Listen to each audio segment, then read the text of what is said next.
Didn't see you there.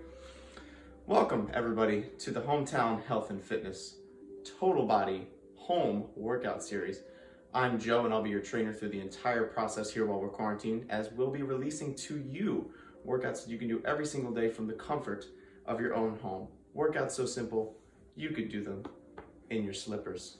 So without further ado, let's get to work for today. All right guys, so today we are gonna go back to basics with abdominals. Before we get into the workout, I wanna explain to you guys the 4 main ways you can actually contract your abdominals. So I'm gonna turn to the side just so you can see a couple things here. Now we're gonna go over different exercises for each of these methods of contraction, but just to give you some anatomy perspective before we think about it. So for the abdominals, obviously we have a lot of different muscle groups here between your rectus abdominis or your six pack, and then you have the obliques on the side. So what we're thinking about, first everybody wants to target the lower abs, so we're going to start in that spot, and that is bringing your pelvis towards your sternum. So anything that brings your pelvis up towards your sternum is going to target that lower ab region, and then conversely, taking your sternum towards your pelvis is going to be our second contraction point from there.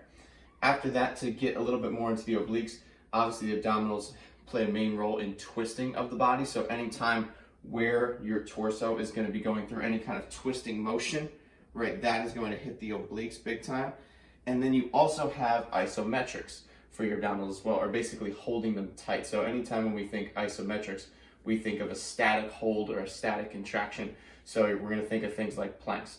Now we're going to perform a superset, which is basically 2 exercises back to back with no rest. And we're going to do that for each method of contraction that I just explained. So we're going to be doing 4 different supersets today, and let's get into the workout. All right, guys, you're going to see me start to get into the warm up here for our superset ab workout.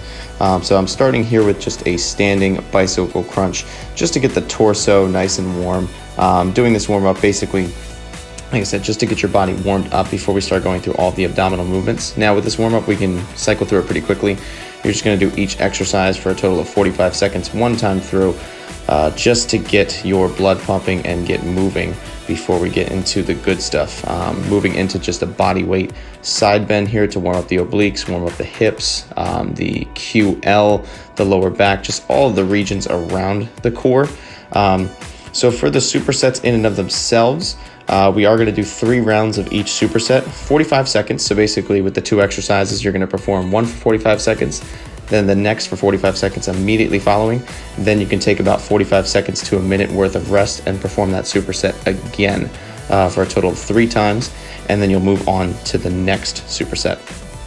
Here you're going to see me move into the last exercise of the warm-up, going into just a lying torso twist. Once again, just to make sure the lower back is thoroughly warm. You'll see me do the first variation here with my heels on the ground, and then you'll see me do a few reps with my heels up. I'm touching my belly button there just to make sure my core is tight. When you're doing these, you want to try to make sure your lower back is pressed into the floor, and then you can execute the exercise from there.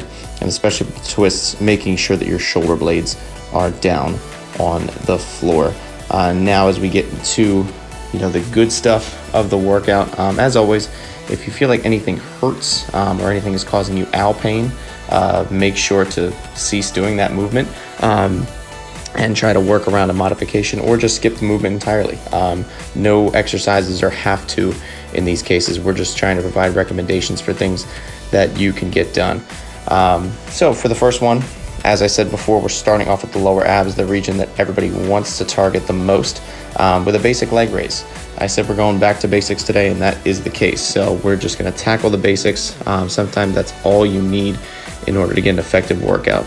Seeing me move my hands out from under my lower back does make the exercise more challenging. So if you need a little extra lower back support, you can throw your hands in a diamond shape underneath your tailbone. And if you're looking for an extra challenge, you can take your hands out. Now you'd perform 45 seconds of those leg raises and then go immediately into flutter kicks. So more of a constant tension exercise where you're moving your legs back and forth. And then again, after you complete 45 seconds of both, you'll take about 45 to a minute off and then repeat it again 2 more times. Here we go, moving into the upper ab circuit. So starting off with full sit-ups. Now I understand these may be challenging for some. You can always modify this to just a regular crunch where just your shoulder blades are lifting off of the floor. But if you can perform full sit-ups, go ahead and do so. You'll see my arms crossed in front of my chest, as I'm not a huge fan of going behind my head with the hands, because you have the tendency to then pull on your neck, which could lead to strains, because those muscles behind your neck are very sensitive and very small. So you don't want to be yanking on those muscles at risk for an injury there. So after the sit-ups, moving into a toe reach crunch, so a shorter range of motion here, and bringing my legs up to give it a little bit more of a challenge, and then reaching up towards my toes. Obviously, you could do this with a bent knee variation, or just keeping the feet on the floor, and you could still execute the crunch just the same. So again, same principle, 45 seconds each. Take a break, and then do the pair 2 more times. Now moving on to the obliques. Now this one's a tough one to start. The paused bicycle crunch. This is the exercise I see get abused all the time in the gym. As people just rush through the bicycle crunch too fast. So we're doing the paused variation, where you actually extend all the way out and then crunch across. You'll see me drop into a modification here in a minute, as I am keeping my feet suspended, but you can always drop your heels to the floor and then perform the crunch from there. Now, when you're thinking about this, make sure you're trying to drive your elbow to the outside of your knee to really capitalize on that rotational component of contracting the obliques. So I'm not just lifting the 2 points together, I'm really trying to take my elbow as far as I can to the outside of my knee to, like I said, really engage the obliques. After those are done, you'll pop up and move into Russian twists, which is just an upright hold here. And now I'm gonna rotate side to side. Notice my clients will know I say this, head follows the hands, because your head is, you know, that's the top of your spine, your cervical spine. So you don't want your spine to go out of alignment. So your head always follows your hands. You'll see again, I'm dropping into a modification where I put my heels on the floor, which is perfectly okay. You do what you can do. Again, same rules apply, 45 each, and then take a break. Do that pair 2 more times. Now for the last one, moving into the isometrics, we're keeping these bread and butter basic. All right, so throwing myself into the plank for the first one on the elbows. You could also do high planks, but I find that if you have innate wrist trouble, it could give you a little bit of wrist pain there, holding yourself up from there. So we're gonna stick with the elbow variation. So elbows right below the shoulders, neutral spine, my glutes are tight, everything is in a straight line. If you were to lay a broomstick or PVC across my back, it would lay straight across my head, my upper back, and my lower back region. And you'll see me go into a modification here where you can drop down to the knees and still perform the plank just the same. So you're still getting all the same benefits out of the knee plank. Like I said, it's just a modification as such. So again, 45 seconds a piece, and then we're gonna flip on over and move into the 6-inch hold, or some people refer to this as a hollow hold, whatever you would call it. So basically you're gonna stick your legs straight out. You'll see my hands go under my tailbone, again, for a little extra lower back support. And then I'll actually take them out to show you an intensified version.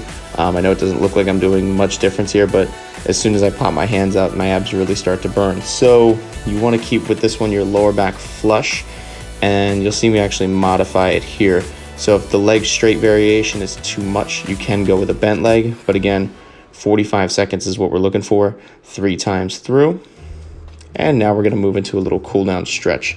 So here I'm just sitting cross-legged, reaching over the side, really trying to open up the obliques, the hip complex, the lower back, the QL.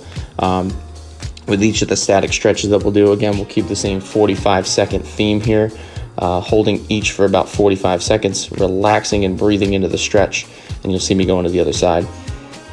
So another thing on the time interval principle here, if you want to intensify the workout even more, on the last set, so on your 3rd round of the superset, you can always go for what we refer to as an AMRAP, basically as many reps as possible.